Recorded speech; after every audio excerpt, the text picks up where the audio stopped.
clothes. Why do you think we might want to actually do it skin to skin? Any ideas? Don't get bruised. Yeah, exactly. You can do a bit of damage with this type of treatment.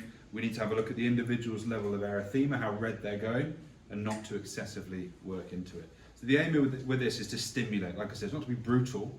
If that person starts to tense up because you're going in too hard, you've probably done a bad job. So we need to just start off light and then get gradually a bit harder until we think we've done our job. It needs to be within their pain tolerance.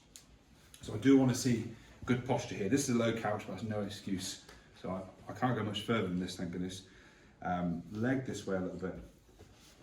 So we're going to start with the hamstring because we've got a big muscular area that we can work on. We're going from the ischial tuberosity to, we'll call it the popliteal space. And these are the two parts that we don't want to put any pressure into for the same reasons that we don't really massage those areas with any depth.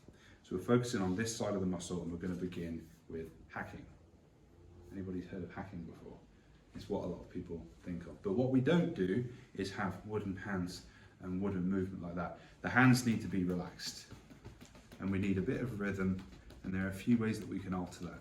So Joe, you feedback if it's getting too much or if it's uncomfortable at any point. So we're keeping it moving, we're not hammering the same spot for too long. Arms nice and relaxed, and there are a few ways that we can change this so we can add a bit more depth. And it does need to be equal, left, right, left, right, left, right, because if we start to gallop, it doesn't really feel very nice. And if we just go at the same time, that's just horrible. So make sure you've got some rhythm, even if you haven't got it, practice it. Or we can go a little bit faster there as well. And this, we'd hope, would stimulate the muscle a bit more. And we want to keep it moving, medial, lateral, and then we can give them a bit of a break again there as well.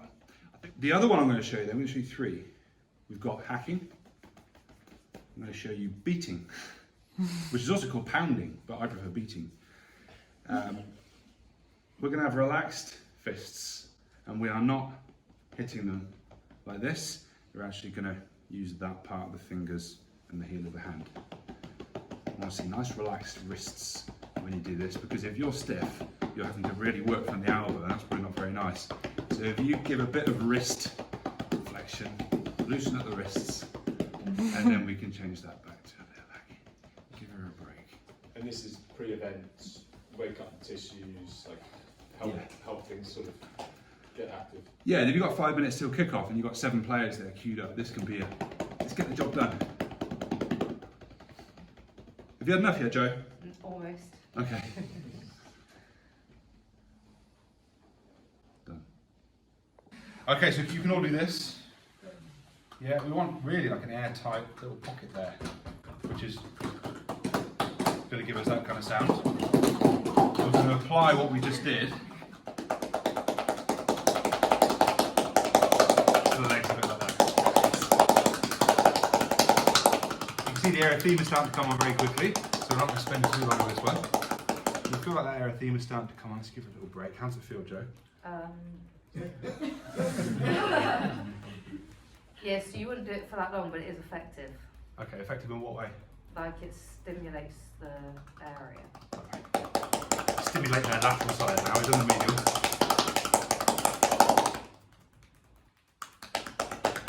So you've almost got mild, medium, and spicy. And then the erythema there is telling me that I probably don't want to carry on for too much longer there. So if that's the case, we can then move down to the calf. And all of these can be applied really, I suppose, to the legs, to the back, to the quads as well. Anywhere where there's a big amount of muscle mass and very few bony prominences or protruding bones. Same thing here, but obviously calves are going to be a little more sensitive. So just make sure that you're not going too hard on the calves. Working around medial to lateral, moving the whole time. Into the beating. Let me know if it gets too much, Joe. Okay. And then some cooking there as well. How's the erythema looking? Still got a few more until she's cooked. There we go. So at that point we know we've probably got enough blood flow in there. Ultimately, like I say, what we're trying to do is to stimulate Joe neurally. So not just looking for erythema. That's not telling us that we've done the job. What that is telling us is that we can't really go too much more on here safely.